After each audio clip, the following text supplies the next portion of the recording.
But what I love is they allowed you to miss things.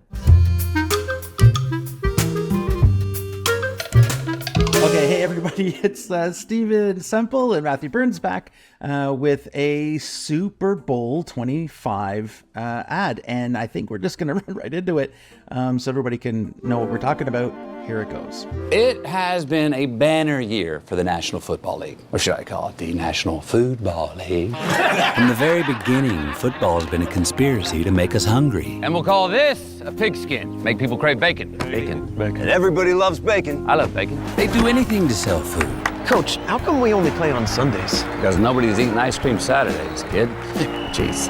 So the Packers were named after meat packers. So what should we call the fans, Coach? Cheeseheads. Of course. Why do you think Buffalo got a team? These wings deserve a team. Yeah. I picked out a good team name for Buffalo, Bill. Buffalo. Buffalo. And their biggest game? Come on. Our championship will be a Super Cup. Can't eat out of a cup, Ted, but a bowl? How about a Super Bowl? And we'll start naming players after appliances. Hey, Coach, do I have to be called refrigerator? Yes. And Peyton? He was a beef salesman. Omaha! Steak. Omaha! Steak. And they're still playing us. This year, we're not even hiding it anymore. We have Super Bowl licks. With a halftime show presented by an apple. In a stadium named after a salad.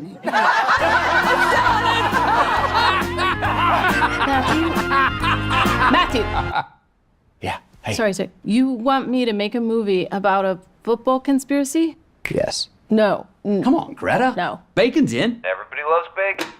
No one believes that football is just some conspiracy to sell Food! When football makes you hungry, order Uber Eats. At the Wizard Academy, when we learn about dualities, third gravitating bodies, and how everything's connected. And I just think it's amazing how the agency for Uber Eats went out of their way to find every connection to food that they could to try and make this ad work. And they think they did it. I think they did it brilliantly. I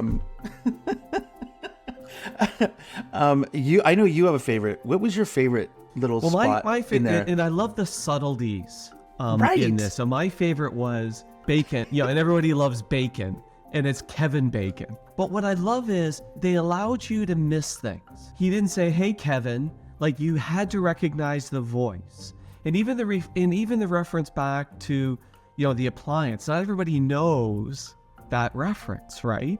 To the football refrigerator, player. Barry. Yeah. They were okay with you might not get the jokes, which are the best jokes. Oh, dude, I love the way you said subtleties, because even hey, that's why do you think Buffalo got a team, right? Buffalo. So what would we name a team in Buffalo, Bill? Buffalo.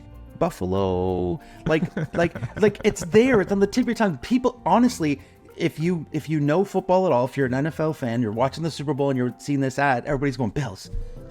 Bills. They're answering it for you. They're saying it in their mind. It was really, really well done. And even like with the bacon one, right at the very end, it's like Kevin's in, because that was when the Kevin reference came in way at the very end of the commercial. Right, right at the very end, yes.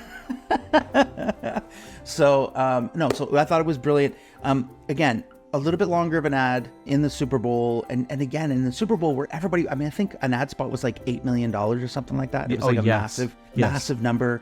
There was a ton of people who opted in to spend money on the Super Bowl ads.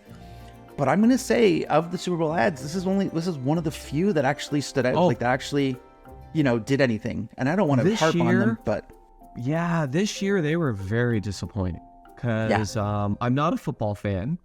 But we talked about doing this, so I went onto YouTube and found all the Super Bowl ads, and I got to tell you, most of them were just like, often they're some of the best, most famous ads, and this year they were very flat. Let us know in the comments. I want to hear from anybody who's watching these. Let us know, should we do like our disappointing ads from the Super Bowl? Like talk about which ones we found disappointing and why? Because there's a few of them that were so close but missed the mark. For me, Michelob Ultra and Jeep, they both had like really close to really good ads. They were good, but they weren't like what they could have been through the Super Bowl. Let us know. We'd love to do that for you guys. But this ad, one of the things we got to recognize is people in things like the pizza business and whatnot will tell you that Super Bowl Sunday is their busiest day of the year. So people, Yes. this whole idea of ordering food is a thing. If you were measuring the results on this ad as Uber Eats, by the time it's coming on in halftime, if it's a halftime ad or depending on when the ad happens, people will have already ordered their food. So it's not like you're going to get a bump there, but it's this whole frame of mind. People have ordered food. People are eating ordered food. So, it is actually kind of interesting because you are hitting in that frame of mind and hitting it, as you said, in a clever manner. There's not about any features or benefits, but just, the NFL is actually the National Food League, and that there's this conspiracy. It's kind of funny. And let's call it the Super Cup, and you can't eat it of a cup, Bob, which is a great line. Let's call it Super Bowl, and then having like smart choices, having Martha Stewart in the ad and making reference to Caesar being a powerful figure, even though they were talking about Caesar's the place, the restaurant chain. Like every little tiny choice that they made was on purpose. It was skillful. It brought us to the storyline. One of the other reference points that I really liked was talking about the Packers. It was named after meat packers. So what are we going to call the fans? And we know the name. I mean, if you're an NFL fan, or if you live in the world, because NFL speaks really loudly, that Packers fans are called cheeseheads. You already know that. But then the reference of that guy why is there a guy walking across the screen with cheese in his hand? with a big big wedge of cheese, right? So that's the thing. All these really specific choices. I mean, it was a 1:30 ad, so it's a fairly long ad to run. And to fill it up and to make each joke run into the next one really well and then tie it back. And then it's this whole idea of him, Matthew McConaughey thinking that he wants to come up with a movie idea, bringing it back and hitting it home with that Kevin Bacon joke right at the end. I think that Uber has done nothing but up its game every single year with the ads. And we should probably at some point go back and look at some of the previous ones. You and I have talked about them. We just haven't done them on the show yet. To talk about, because they've just continued up it, but this one to me was really the pinnacle of where they've been able to tie food to the everyday experience. And I think that's something that we don't talk about enough, is the whole idea of making the everyday experience, bringing we talk about the familiar to the unfamiliar, or the unfamiliar to the familiar, making people recognize something, making them feel it, and it's a shared experience that everybody has gone through. And I think you nailed it on the head when you said that the Super Bowl is it is powered by food, and they know that they're not going to get any revenue from it, but they're going to make you think of, whenever there's a special event that you got to get some food, now you're thinking about it, the Uber Eats conspiracy Well, I actually theory. think deep down inside what they're also hoping is anytime you think NFL, that you think National Food League. Exactly. Yeah, right. And if they're smart, so Uber, if you're listening, the advertising agency for Uber, your next couple of ads have to be all about the National Food League. You got to remind people what you did at the Super Bowl, running right up into the next season. Yeah, and that would be brilliant follow-up ads to place in, I don't know whether they, again, not a football fan, so I don't know whether they do regular advertising in football games. They probably do. But if they did, yes, that would be the follow-up, is continue to drive that home in regular season football games. Drive that idea, lean into it, own it, would be brilliant.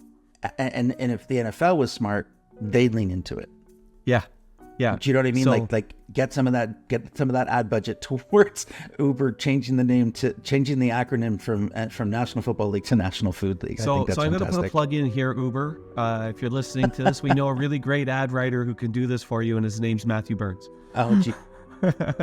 Thank you. I appreciate that. No, guys, this was a lot of fun. Awesome. Well, thank you once again. Another really good ad.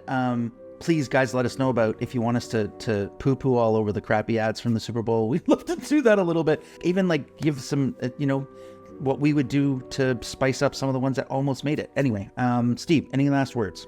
Well, last thing is, they again allowed people to miss some of the jokes, which is honoring the intelligence of your audience. Oh, there we go. And that's also the best way to say it. recognizing that, especially with something like a Super Bowl ad, it gets replayed on YouTube and things along that lines, which means if somebody goes back to it, it allows people to return to it. And I think that that's really great. Any advertiser is for the Super Bowl, they're banking on people now going to YouTube and watching them again. So Yeah. no, I think you nailed it. And the way you said it is honoring the intelligence of the audience. That's a great point. Anyway, okay.